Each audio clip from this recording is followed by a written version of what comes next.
Be advised, the opinions and views of the hosts and guests do not reflect those of the station.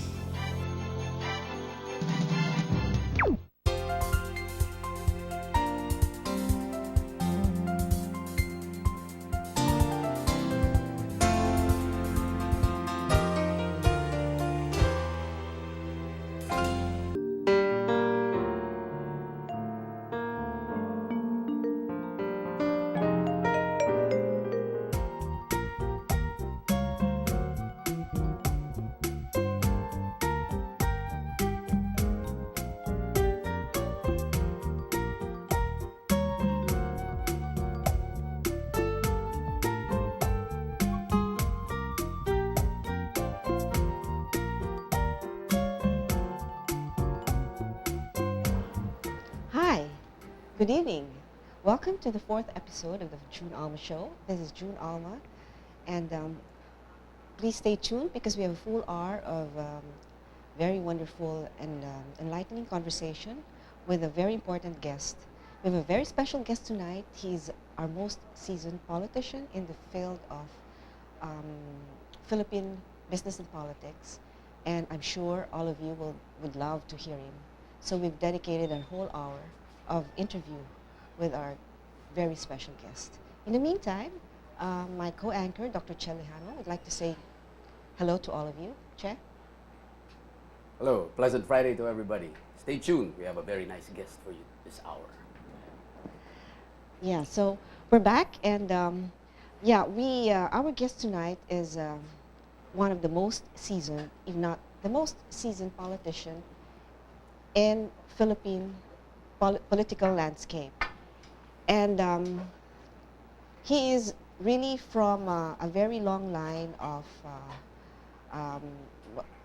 shall I say, he belongs to a family of politicians, and his family has been, the political kingpin of the North, specifically the Ilocos Sur region.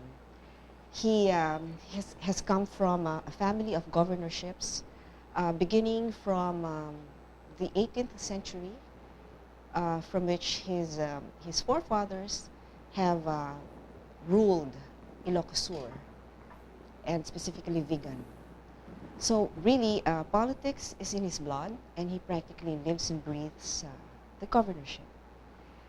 We are very lucky to have with us tonight. He is also a very good businessman because he graduated with a degree of business, and he has exemplary taken on many businesses before he has gone into politics. He has gone into business and really succeeded. And so now that he is in the service of his constituency in Ilocos Sur, he has used his business acumen as service to the people. And that this evening, ladies and gentlemen, we'd like to talk about his favorite businesses besides his political acumen. So we'd like to welcome the very amiable, the very popular, the very famous, the most seasoned politician the Philippines has ever had. Let's have a welcome. Let's give him a warm welcome, ladies and gentlemen. The Honorable Governor Luis Chavit Singson. Good evening, sir. Welcome to the program. Hi. Welcome to the June Alma Show. Thank you very much for guesting in our show tonight. We're very honored. Thank you. Thank you too for inviting me to this show. Yes, Governor. We would like to, our televiewers, I'm sure, are very fond of, you're always everywhere, and you are, well, I should say maybe the most popular politician the Philippines has ever had. And we know that you have practically, lived and breathed politics, especially the governorship, and that you have had a many years of service, practically about 50 years of service as governor of Ilocos No, Sur. 40. To 40. be exact, 40 Yeah, years because 40 I years. was first elected as governor way back in 1972 before martial law was Yes. declared. Uh-huh. So, and then you've had a little break in between, but then in sum total, it's like 40 years to be 40 exact. years, But yeah. it's still a long, yeah, that's still a long, long But of time. course, sometimes governor, sometimes congressman, and Yes. sometimes because of the three-term Limit. limit, so when I reach the third term, I have to give way to my vice governor, then go back again as governor. Yes. And I believe that, there's no one really in Ilocos Sur that can really compare to the way you have run the governorships in all the years. It's like a political dynasty for your family, but the people, we really we accept it, and we would like you really staying there, because you have really made Ilocos Sur, the whole province has practically bloomed under your stewardship. And like specifically, I noticed that the vegan has been listed as the UNESCO World Heritage. World Heritage. Wow. It was listed now in the World Heritage list. Yes, sir. So would you like to talk about it, sir? Yeah, How sure. did it come into being listed as the World Heritage? Well, because of our the old Spanish houses, Yes. and that's the only place where you can find a lot of Spanish houses. But it was burned down in way back 1968, almost one half. But still, there are around 300 left of those kind of Spanish houses. So that was inspected by officials of the UNESCO, and finally it was approved. I think 5-6 years ago, that is now listed in the World Heritage list. So we're very grateful and thankful for being included, because not all places are recognized by UNESCO. Yes. So we're having a lot of tourists now, but our only problem now is the accommodation. We don't have big hotels to accommodate all the tourists. So we're now building a big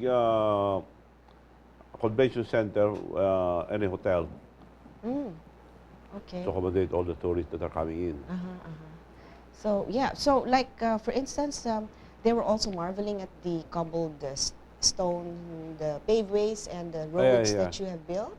Yeah. So would you like to tell us about Well, how you did this? we have restored one portion as far as those cobblestones are concerned, and we intend the plan there is to restore all the roads.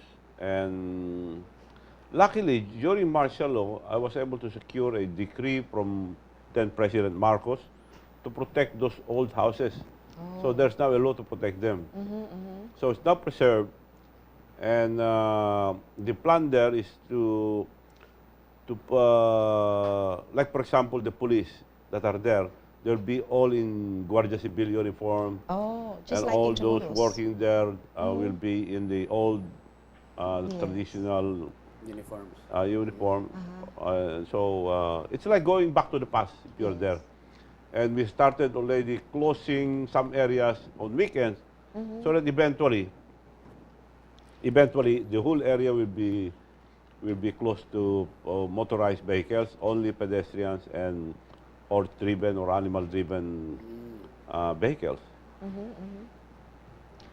Oh, that's wonderful, Governor. And then is your municipal office situated also in Vigan? And Yes, yes.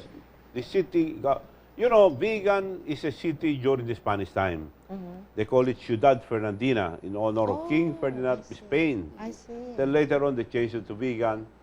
So now it's now a city again. It's now Vigan City. But it's it's been a city during the Spanish time already. Oh, nice. Ciudad Fernandina. Ciudad Fernandina.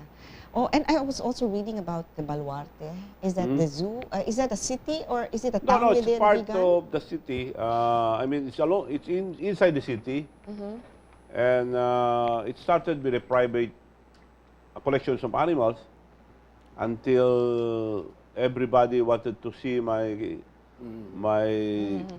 collection. Then later on, it turned out to become a zoo, and I'm also ashamed to to let the people pay seeing all those animals. So from then on, everything is free. No entrance fee. Wow. There is an animal show 6 times a day. Oh. And all the animal rides are free. There is a butterfly garden and everything. So it's a zoo, really. Oh, But how the nice. only difference is everything is free. And I'm already ashamed to collect fees for now that it became big. I mean that we improved a lot already. Oh. So But where do you get your funding to maintain that? It's very expensive to maintain a zoo. And is it from the UNESCO? I mean, you get No, support no. there also? The provincial government is helping also, but minimal. And it's not too expensive because most of the animals are eating only grass, and the only expensive part is the tigers, because I have 12 tigers and they eat Wow, 12. 100 kilos a day. Wow. That was Meat. my problem before. I have to maintain 2 poultry for them. But later on, when I requested San Miguel through Mr. Ramonang, we were able to secure help from them.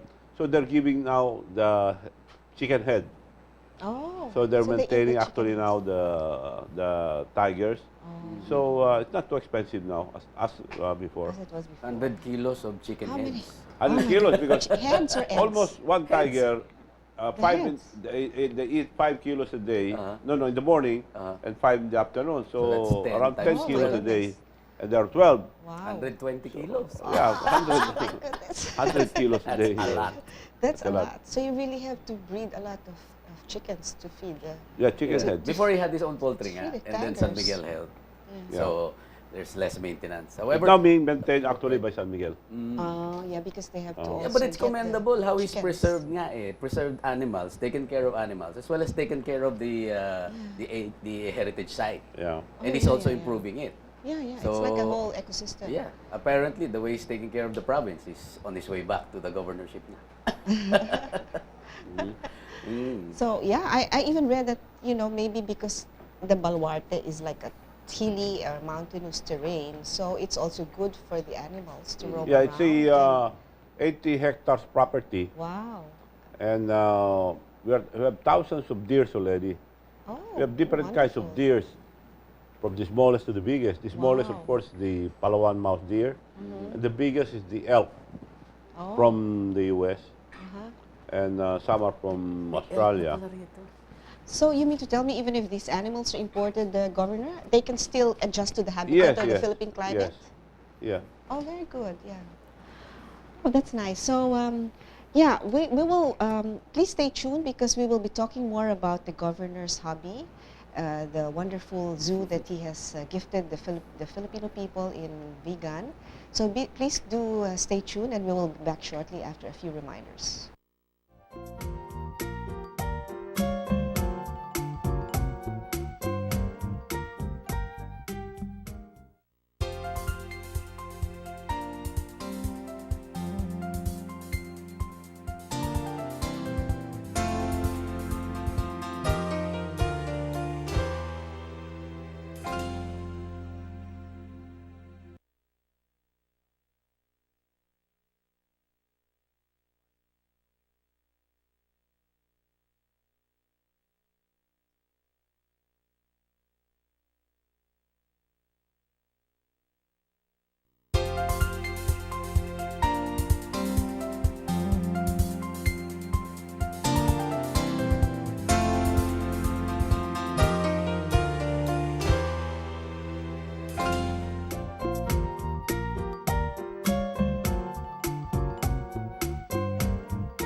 Hi, we're back. Now we shall resume talking about the wonderful zoo and the animals that the governor has supported. So yeah, Governor, we were talking about all the elks and the Palawan deer that you were raising. So did you say that you now have several thousands of animals already? The deers, there are now thousands because I started with around, I think, 200. Whoa. Wow. So They have multiplied, huh? that was They have gone forth and multiplied. Yeah, That according was, to I the think, commandments. 6 or 7 years ago. Oh, how nice. A double. So Yeah. how does that help in the restoration of the global warming and all this Environment, yeah. environmental damage? The animals will perhaps be able to restore the balance, help in restoring the balance by Ecosystem, eh. yeah because of the ecosystem. Yeah, and is your house in the middle of the zoo or something? No, I have a rest Governor? house there. It started in a rest house, then I have to build new buildings to accommodate all the tourists because sometimes people from like Mindanao, Visayas, they have nowhere to stay, so I let them stay there. Oh, how nice. For free also? For free also. Oh, guys, I was gonna say that. Eh. Sakto. Yeah, next week we're going Yeah, to. that's Is it next week, Governor? Bigla na lang Going to next week Vigan lang. to shoot his heritage, UNESCO heritage. Yeah. Yeah, so we are all excited, and I'm sure the Filipino people would love to be entertained and to watch whatever is happening and growing there in your part. Yeah, of precisely because there are many Philippines. snippets of photos and articles, but you don't really get a picture of Yeah, how it's- big it's or what is when you're there. actually eh. there. Yeah, you just get a deer or you get a tiger. Yeah. Maganda ho nga, magkaroon tayo ng ano ron eh, ng shoot. So we can document it. Yeah, right. So, yeah, and well, going back to family, your family in politics. Uh, your forefathers were all governors, gobernadorcillos, Yeah, right, sir? yes, Gobernador Silio, wala pa, there are no governors yet. They call them Gobernador Silio. I think there are 5 Singsons who are Gobernador Silio, several. Then also my uncles, there are also governors before. But to me, I really was not interested in politics because it was just an accident that I became governor because of the conflict before in our province. So it's a long story. But I'm sure with all this headline news about your work and your family, it has strengthened your character and resolve so that you're able to roll and improve and continue to run the province. So what is your vision for the Ilocos Sur in the future? My vision there is for the industrialization of the province. Hopefully we can do it this year because I've talked to a lot of investors from China and Singapore, and hopefully we can develop this year. Our advantage in Ilocos Sur is we are the nearest to China. And ever since I've been telling everybody that China will become a superpower, which is happening now. And if we develop our seaport, in which the national government never helped in the development of our seaport, I was able to secure now funding, hopefully, from private investors. So once we develop our seaport, we can easily invite factories instead of, they can save time and money if they'll put their factories there because we're the nearest to the economic tigers like China, Hong Kong, Japan, Korea, Taiwan, instead of going all the way to Calabarzon area. Yeah. So we are the nearest. That's our advantage. I see. Would that be a free port, Governor? No, not Freeport. We wanted Same to. concept, right? We wanted to, but very hard to. We filed in Congress several times, yeah, but yeah. it was never approved. Sayang. So we just develop it as a port, and we'll just apply with as a economic zone, and it will really attract a lot of investors if we develop our seaport. Yeah, because the savings in shipping will be substantial over the long run, eh? Yeah. Even in the medium run. as we can see, all the development now in China. Well, of course, the overflow will not jump because the nearest to China. So Yeah. that's what we are trying to prepare now for the now that China will become superpower. And I think in the future, China will become number one. Eventually. Eventually. Now I think it's U.S., but with the ongoing development now, I think China will overtake U.S. But you're saying, Governor, that you wanted to sort of replicate the gift of the Chinese, which is industrialization and factories, right? Yeah, but how would you think this would not disturb the ecosystem now that you are promoting with your hobby and the zoo that you have there and all the environmental um, uh, challenges that we have? Do you think this will not? And also, how do you think this will help our gift as a Filipino? I believe that collectively we are good in another area, which for instance is caregiving or communications. And like, for instance, in a negotiating table, we bring to the table our gift, which is more in the communications or in the service area. Although we can partner with other countries whose gifts are in manufacturing or in electronics, and just like Japan is a very small country, or the UK are very small countries, but they're very powerful because they knew how to use their gifts properly in the world stage.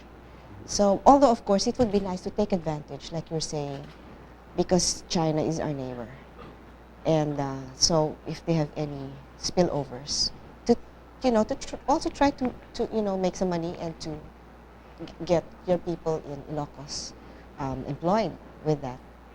But how do you think, Governor, would that help in the balancing now that you are trying to also promote the ecosystem with your zoo and all that? Well, we have to prepare for the future. And if you look at history, we have a galleon trade before, vegan to Acapulco, and China, vegan China. So we have to Reestablish. reestablish those ties, and we really need factories because I observed that most of the people, all the families, they have families abroad. That's the reason why we also have a lot of dollars. That's one of our advantage. But the problem there, most families are separated from each other. So I really need a lot of, I have to create jobs so that the families can come back and be Correct, together yeah. again. That's true. So we did industrialization of the province. I think we have to choose if we had progress or we just wait. But I think we have to industrialize the province. Well, Well, that's one way to do Yes, it because if you know the present history of what's been happening, it's the Yeah. industrialization that will promote the progress of a particular Correct. country. Just look at South Korea. In the last 10 years, they're now number one in a lot of industries. Yeah. Do you have something similar for Ilocos Sur in that respect? but for instance, like Yeah. Singapore and Hong Kong have progressed because of trading. It's not really Yeah, because they're not industrialization. as rich in resources as we are. What about, are there any plans na, kasi there's a backlash now on mining. Will there be natural resources that will be exploited and from there we can do Well, some manufacturing? As And far as also- Ilocos Sur is concerned, we have the black sand.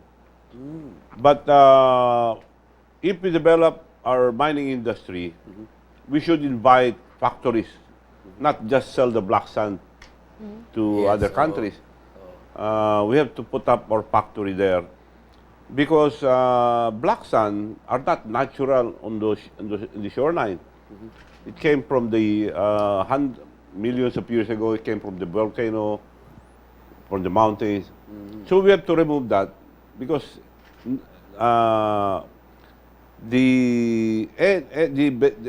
you cannot plant anything on those areas if there is a black sand. Also, the corals are dying with the black sand. We have to remove them because they're not natural.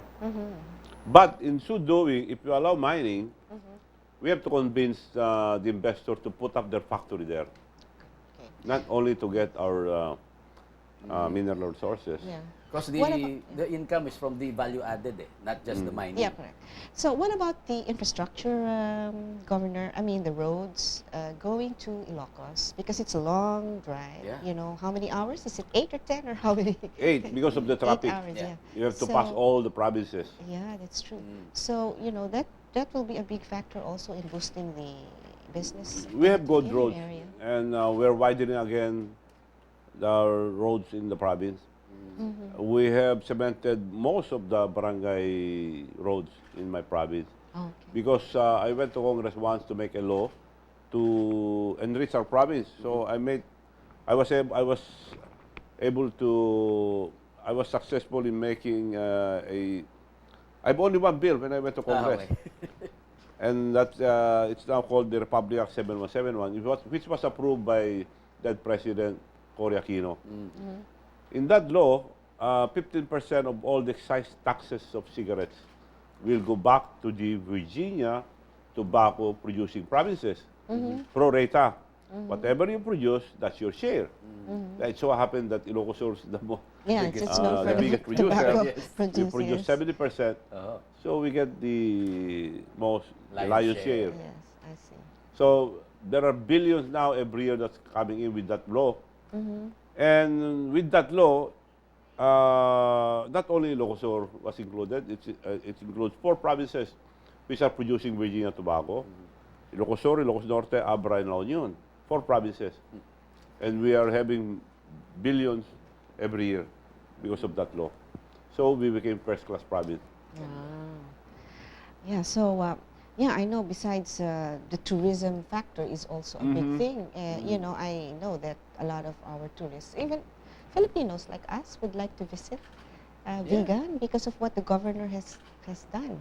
Yeah, it's a beautiful UN You're heritage. welcome if you Thank you. visit Vigan. Thank you, Governor. Welcome. May We look forward to visiting you again there. Yeah. So, okay, do stay tuned. We shall be talking more about the governor's projects and the Ilocos region and Ilocos Sur. We'll be back shortly.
Hi, we're back. Now we're in the last segment of the show, and of course, as usual, we'd like to go as close and as personal with our guests. So, Governor, tell me, how do you spend your typical day? Please, would you like to share with us how you spend? We know you're very busy though, and it's really hard to, to get a slice of your very busy schedule, and we're very thankful that you, yes, accommodated a request for you to guest with us. Thank you. So, but please tell us, how do you spend your usual day and night? Well, Midnight pa. Midnight pa. Importante yung night. Mas exciting, very There you colorful go. kasi si Governor. Eh. actually, as a politician, you don't really have your own time. But during night time, I think that's a secret. Asus. But of course, you always get your rest and recreation, syempre ho, di ba? So, Well, I'm a person who enjoys life. because life is too short. We have to enjoy life. Of course. And for you to be able to really perform, I'm sure you are able to manage yourself very balanced, in a very balanced way, like work and play, work and play, rest and work, rest and work. And so, what is your favorite governor among all the projects that you have, or Pet within your project, family? yeah. Do you have any, favorite topic to talk about? No, Eddie. Oh, I have a You can question. ask any. I have a question. I noticed na there were, like my friend had a yacht before, and we were usually going out. Pagkatapos, of course, we always see your gigantic at the yacht club. I was wondering, how often do you bring her out? Kasi nga kailangan nilalabas din yan eh. Yes, but unfortunately, it's very seldom. But you're right. I should use it, otherwise masisira lang eh. Yeah, ganun din yung usapan eh. Yeah. Oo. But if I'm not using it, I let my friends use it. You can use it if you like. No? Nakakatakot naman. Bigyan may yate No, na it's free. Yeah. So- And the governor's known to be really very If generous. you can bring friends, you can use it. Yeah. Extra friends. I know what you mean. Kaibigan or kaibigan, whatever. Short of. Sure enough. And you have any plans to run again and in another position? No, Governor? I'll be running for election again for governor. Governor. Oh, that is really his, his expertise, and Yeah. the province really needs. Then saka in a spite of the fact governorship. that there are many people nga who are actually complaining about these political dynasties, it's the people who vote for you eh.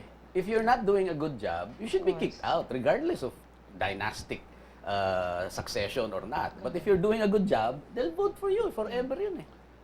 Dynasty is bad if you're bad. Exactly. Yeah, but they're performing. Oh, You They know, bring it back to the people. Give it back. When I was in Congress, I was the co-author of the anti-dynasty law. Oh, really? Yeah. Pero now hindi na applicable because, people are wiser now. Even if you give money, if they don't want you, they'll not vote for you. They'll just take the money. Yeah, they'll just take your money. So you have to perform. Yeah. You have to be good. You have to, you know how to help the people. So, and I think governor is one of the, the rare breeds in Philippine political landscape who is able to raise the image of the politician. I mean, As well as the province. and the You know, the province. province, when I started as governor, the income of the province then was only 2 million. Oh. And I have to take care of 34 towns. So all the business 2 funds are million, oh, gone, wow. because So of how did peace you and turn that order. around? So now the income of the province is 800 million, Wow. aside from the billion that are coming in from From the the excise tax of cigarettes that I was able to, from the law that I made when I went to Congress. So those are billions every year. So that really steered our economy. So almost all our barangay roads are cemented. Oh, great. And I'm not greedy because the excise tax, 15%, I shared it to all the municipalities, 40%, 30% to the congressman, 30% only for my province. Oh. So if I'm greedy, I should have 100% of that. Because, but from the very beginning, we shared already 40%, 30 for the province. Kaya sabay-sabay lahat ang development. They have their own project, the congressman, the mayors, the province. So we help each other. Na-disseminate eh. So, mas maganda yun kasi everybody gets uplifted because Everybody of the happy. funding. You mean the whole country, or Province. just No, in your only area? the four provinces. Oh, yes, Province yes, yes. Only the four provinces that are planting Virginia tobacco. Okay. But when I made that law, I said all are included provided you plant Virginia tobacco. But tell me, Governor. But they cannot plant Virginia tobacco in Mindanao, in Visayas, Oh, yes, just because in, of the weather. Yes, okay. So, but tell me, now that you have already, turned around the province, I believe, do you think it's high time that you are thinking about how to sort of, besides giving back the profits to the people, on how to sort of craft industries in your region that would be helpful to the environment, and of course it's helpful to the country, but to the environment and to the world as well. So like for instance, tobacco would maybe be recycled into some other kind of plant that the region has soil fertile enough to grow for other kinds of plantations. I think 10 years, 15 years ago, they started the worldwide campaign for no smoking. So I thought that the tobacco industry is a sundown industry. So we started to, prepare the province for another industry. But surprisingly, although the worldwide campaign for no smoking, surprisingly, the demand is increasing. Why? Because it's hard-headed people, Well, can't do anything about what people want to do. But then it's okay rin, because what he's trying to do now is because of the funding that he has. He wants to industrialize the province. It has to start somewhere, and luckily, at least someone has the political will to start it. But maybe, for instance, like my question is, you can industrialize or like set up buildings and factories. But Yeah, exactly. the trend now is like to come up with greenhouses or green buildings where they use environmental friendly materials and facilities. To sort of help also the Yeah, that was mentioned by Ambassador Baron. What they yes, were doing because he the- was pioneering all hectares of and this. hectares of climate-controlled greenhouses to better the crop, which can be done also for tobacco. Yeah, they are helping control the Climate, yeah. climate, and then to multiply the yields, so that in the same manner, because I noticed that Ilocos is also maximizing technology from our neighboring countries, because like you have, for instance, in the north put up these windmills, right? This natural power source. With isn't it? power sa pagudpud.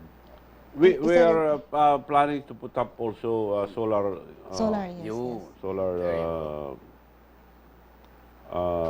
developing our solar Yung solar farm. Yeah. No. no I was able to talk to some group of businessmen from China, and they will be putting up their solar at the, Manufacturing. at the Oh, same time fish pan Oh, okay. solar. Oh, maximizing on the self-powered. same, Yes.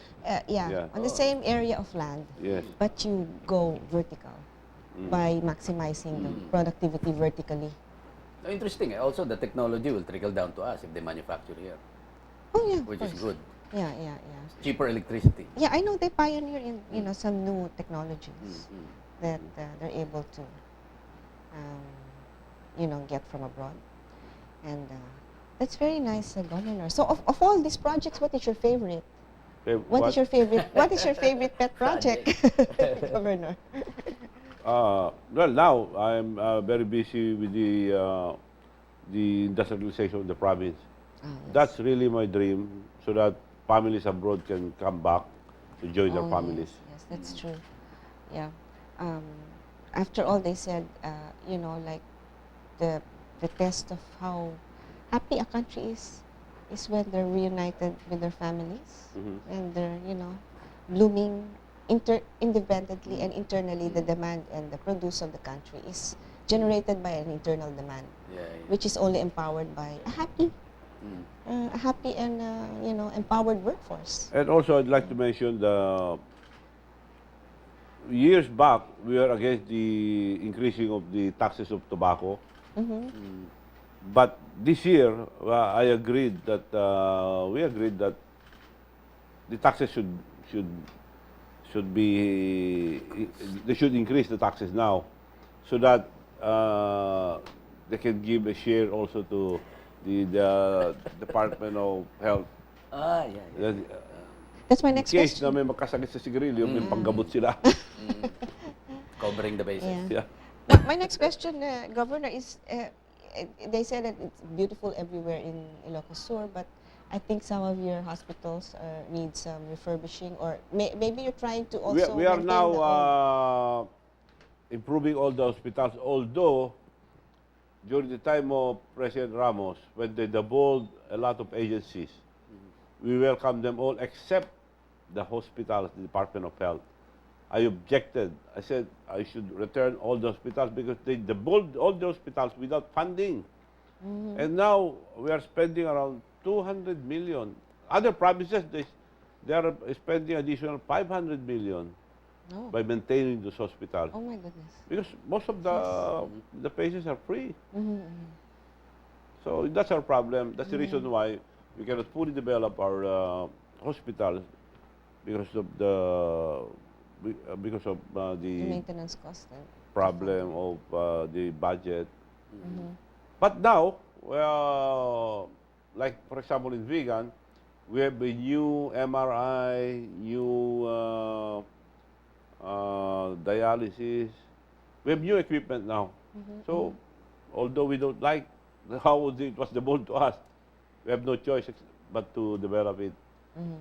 So we are spending more on health again. Yeah. So it will be nice if there would be a campaign for everybody to, espouse the normal pathway of living, so that we don't really have to spend much into hospital costs, which has gone so expensive. And yeah, you have any more questions, Dr. Well, Che? You are a actually, doctor, so you should. Well, actually, Governor Chavit is actually very famous as being a sharpshooter. Nakaka-shoot pa ba kayo? Nagpa-firing pa ba kayo? No, yeah, before, I used to compete in other country Oh, with really? the trap and Wow. skip. Yeah. But now, I'm too busy now. I don't have much time. Yeah. in Oh, yeah, practicing. you're known to be supporting, our champions. Thank you. You supporting Manny Pacquiao? Yes, been supporting him pala. for a long time, ever since. Yeah. And And thank you. He was also supporting my son's team, Philippine team, which was the champion of Asia Pacific. Now the boys are, this is for baseball, the boys are on their way to the World Series in the United States for the third straight year.